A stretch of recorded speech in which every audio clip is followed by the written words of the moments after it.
Episode of car talk. हमारे ऊपर है मोहम्मद जावेद साहब सऊदी अरब से। वो कह रहे हैं कि मैंने वहाँ पे सऊदी अरब के अंदर 20 साल नौकरी की थी। उसके बाद मैं अपनी जो इन्वेस्टमेंट मेरे पास कुछ जमा थी, अर्निंग्स थी, वो मैं लेके पाकिस्तान आ गया था आज से 2 साल पहले।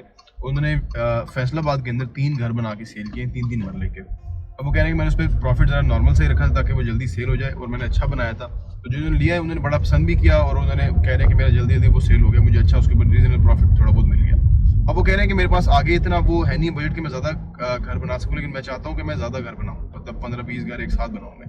अब इसमें वो कह रहे हैं मैं क्या कर सकता हूँ, मैं कहीं फंडिंग लूँ या किसी बंदे के साथ जॉइंट वेंचर करूँ या किसी सोसाइटी के साथ जॉइंट वेंचर करूँ, मैं क्या कर सकता हूँ ताकि मैं इसको अपना जो मिशन है इसको अचीव कर सकूँ। ये बात करते हैं।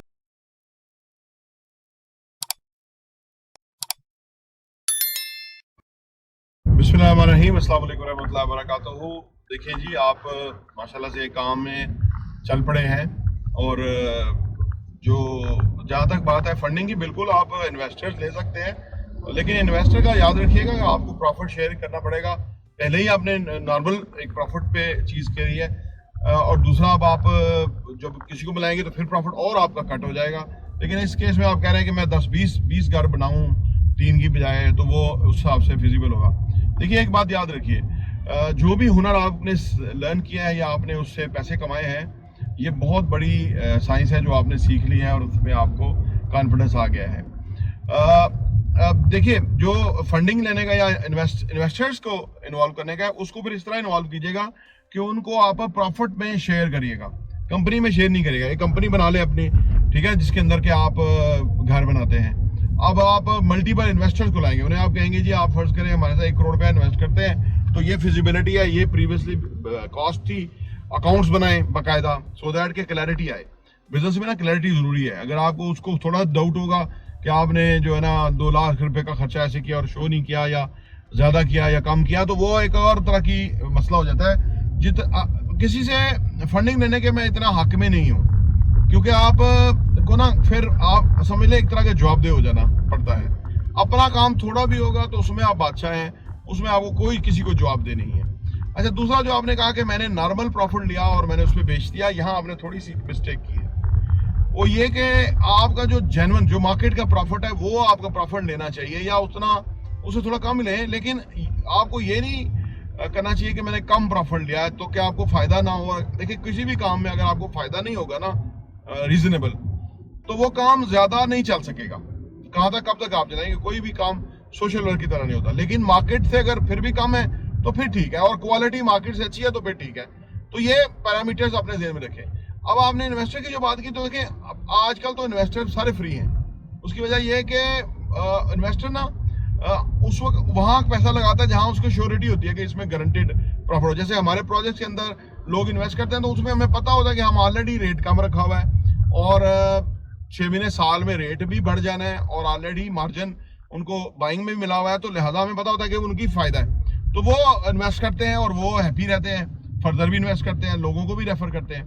यही है कि आपने ये करना है कि आपने जो लोग आपके साथ इन्वेस्ट करेंगे उनका जो प्रॉफिटेबिलिटी है उसको मद्देनजर रखना है, ताकि उनको सेटिस्फैक्टरी रहे। और आजकल जो इन्वेस्टर खाली हैं वो इसलिए चाहते हैं कि इस तरह की अगर डील्स हो तो उसमें वो कंफर्टेबल होते हैं कि चलो पैसा जो है वो कुछ ना कुछ तो कमा रहा होगा, लेकिन कुछ ना कुछ नहीं, रीजनेबल अच्छा पैसा उनको मिलना चाहिए ना। कि अब आप जो रीजनेबल प्रॉफिट का है कि साल में अपनी इन्वेस्टमेंट के ऊपर फर्ज करें 20%, 25%, 30%, 35%, ये तो बहुत रीजनेबल हो जाता है।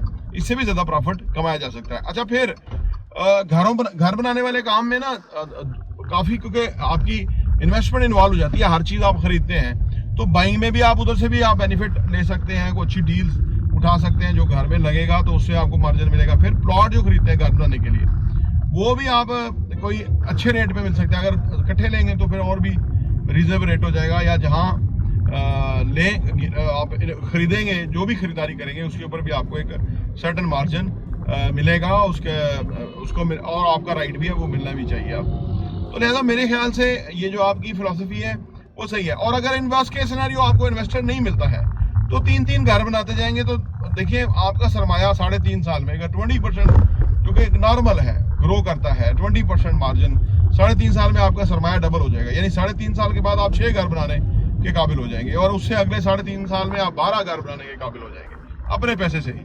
तो वो भी बुरा नहीं है। दुनिया भर में जो बड़े बड़े बिजनेस जिन्होंने खड़े किए ना, वो उन्होंने छोटे सरमाए से काम किया। उसमें फायदा ये रहता है कि आपको ना आपके अखराजात नहीं होते, आपका खर्चा कंट्रोल रहता है, आपकी जो फिजिबिलिटी है वो कंट्रोल रहती है और आप उसमें ज़्यादा बेहतर ग्रो करते हैं। सम टाइम बंदे के पास सरमाया ज़्यादा आ जाए तो अखराजात बढ़ जाते हैं और वो चीज़ें आउट ऑफ कंट्रोल हो जाती हैं। तो मेरे ख्याल से कुछ चंद तजावीज़ हैं आपके हवाले से। बाकी आप अगर और कोई इश्यूज आया, चीज़ें आई तो वो ज़रूर डिस्कस कीजिएगा, क्योंकि बहुत सारे लोग जो है वो घरों के बिजनेस में आना चाहते हैं कि वो घर बनाएंगे, बेचेंगे। और इससे अगला स्टेज, घर बना के बेचने से अगली स्टेज कंस्ट्रक्शन, बिल्डिंग की कंस्ट्रक्शन है, कि जिसमें अपार्टमेंट बिल्डिंग हो या कमर्शियल, नीचे शॉप्स हो, ऊपर अपार्टमेंट हो। वो घरों से भी ज़्यादा प्रॉफिटेबल काम है, लेकिन उसके अंदर आपको सरमाया भी नेचुरली ज़्यादा ही चाहिए।